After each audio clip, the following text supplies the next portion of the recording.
同样是对面粉的加工，为什么西方人烤出了面包，而中国人却点出了馒头的科技树？这两种截然不同的面粉制品，仅仅是因为中西方的口味不同吗？答案当然不会这么简单。我们先来看烤面包的本质，烘焙。烘焙是干热空气的对流和辐射传热。很多朋友应该都知道，在标准大气压下，空气的导热效率是很低的。为了让面团的核心温度达到变性点，烤箱必须加热到180度到250度的极高温。而这时候，面包表面的水分迅速蒸发、碳化，形成了一层坚硬的面包皮。可这层硬皮的导热系数更低，形成了一堵物理防热墙，让热量难以往里渗透。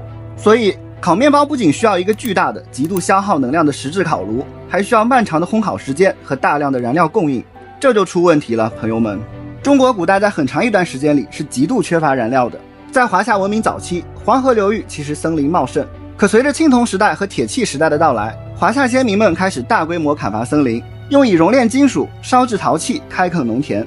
到了唐宋时期，北方人口剧增，生态压力进一步放大。现在郁郁葱葱的太行山，在北宋熙宁年间几乎就要秃了。整个黄河中下游平原，天然林木也变得非常稀少。彼时的北方出现了空前绝后的燃料危机，朝廷甚至颁布了法令，严禁私自砍伐用以养蚕的桑树和枣树来当柴烧。在燃料极度紧缺的华北平原，如果中国人还像欧洲人一样提前几个小时去烧木头预热烤炉，那结果可想而知。这个时候，蒸就展现出了极强的优势。当水在锅里被加热到沸点，它会吸收极其庞大的热量，转化为蒸汽。这个过程在物理学上叫气化前热。在标准大气压下，水的气化前热数值达到了惊人的每千克2200千焦。当这些携带着巨量前热的水蒸气触碰到温度更低的面团，会瞬间冷凝成液态水。而就在冷凝的微秒之间，水蒸气会把它蕴含的巨大能量像炸弹一样瞬间释放到面团表面。饱和蒸汽传递热量的效率是非常高的，是沸水的2到5倍，干热空气的数10倍。而且馒头没有坚硬的碳化外壳阻挡，热量能均匀地渗透进面团的核心，让淀粉完美糊化。在这场热量传递的物理竞赛中，中国人的蒸从一开始就站在了热力学的制高点。也正是因为水蒸气的超高传热效率，蒸馒头对燃料的要求低到了极点。你不需要去砍伐优质的柴火，只需要收集麦秆、树枝，甚至是野地里的干枯杂草，就能在灶堂里点一把火，水一开，高温蒸汽在10几分钟内就能搞定一切。这种对碎屑燃料的利用，又何尝不是华夏先民们在荒芜的土地上生长出来的生存智慧呢？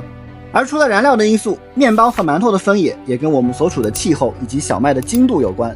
小麦能不能膨胀，取决于它含有的面筋网络。地中海和欧洲平原属于温带大陆性或者地中海气候，麦子生长后期干燥，温差大，非常有利于蛋白质的积累，产出的主要是强筋小麦，蛋白质含量最多可以超过 13.5%。 这种面粉有很好的张力和弹性，在烤箱200度以上的高温下，面团内部的气泡急剧膨胀，强筋面筋网络像气球一样死死兜住空气而不破裂，从而形成了气孔细密、口感强韧的欧式面包。而中国的主要麦区处在季风气候下，雨热同季，产出的主要是中筋小麦，蛋白质含量在 11% 到 13.5% 之间。如果把这种中筋面粉送进干热的高温烤炉，它的面筋张力不够，内部气泡会迅速破裂塌陷，烤出来的面包会变得非常干硬，像一块死面砖头。但是如果把它放在100度的温和水蒸气中蒸制，面筋网络在不承受极端气压的温和膨胀下，会呈现出完美的饱和度和极其柔顺软糯的口感。中国人的蒸可以说是最懂本土小麦特性的烹饪方式。说到这里，有的朋友可能会有疑问，我们历史上有没有出现过烤面食呢？有的朋友有的。烤面食不仅出现过，还曾经征服了帝王将相，甚至统治过中国人的餐桌。西汉张骞出使西域后，一种叫糊饼的烤饼传入了中原。糊饼的做法跟现在的馕或者芝麻烧饼很像，抹上油脂，撒上芝麻，贴在专门的葫芦内壁上烤熟。在汉唐时期，糊饼是绝对的顶流网红，汉灵帝是糊饼的狂热粉丝，搞得京城贵族争相模仿。魏晋名士王羲之在西府相亲时，东床坦腹吃的就是糊饼。大诗人白居易写诗盛赞过糊饼的美味。安史之乱爆发后，唐玄宗逃难路上没饭吃，杨国忠在集市上给他抢来的也是糊饼。可是声名显赫的烤糊饼为什么在唐代以后却迅速衰落了呢？因为中国本土的发酵技术和蒸制技术完成了一次史诗级的融合。南北朝时期，《齐民要术》里系统记载了起面法，也就是酵母发酵。发酵产生的蓬松多孔结构，让水蒸气可以更快地穿透面团，把蒸制的效率又拔高了一个台阶。发酵蒸饼对烤糊饼效率高了不止一点。烤糊饼必须有专门的烤炉，精准的火候控制，普通人很难在家做，而发酵蒸饼只需要一个铁锅、一个竹木笼屉，任何一个农妇都可以在自己家批量制作，实现了食品加工的彻底去中心化。而且蒸饼不仅好吃，还极具包容性。